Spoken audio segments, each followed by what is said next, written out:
बिहान बिहानै उठेर आएर साउवरको हल्लाउने होइन क्या हजुरहरूले, यो काम हल्लाउने।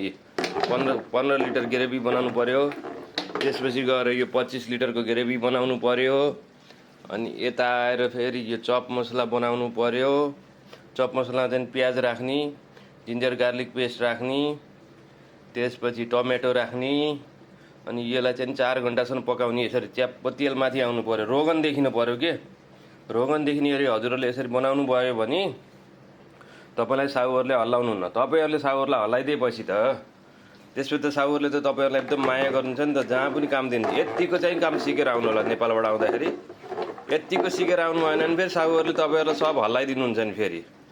अनि यहाँ जापान आएर चाहिँ सुनको अन्डा पाइन्छ भन्दाखेरि फेरि पाइने भनेको त्यही कालो अन्डा हो। हेर्नुहोस्, त्यो पनि चाउरी परेको हुन्छ। हेर्नुहोस्, बुझ्नुभयो कि नै? त्यही भएर काम सिकेर आउनुहोस्। यतिको हल्लाउने भएर आएपछि तपाईँहरूलाई कसैले हल्लाउन्न। हेर्नुहोस्, तपाईँलाई जहाँ पनि राख्नुहुन्छ। यहाँ आएर पाइने भनेको काम नसिकिने, यहाँ आएर पाइने भनेको त्यही चाउरी परेको अन्डा हुन्। बुझ्नुभयो कि नै?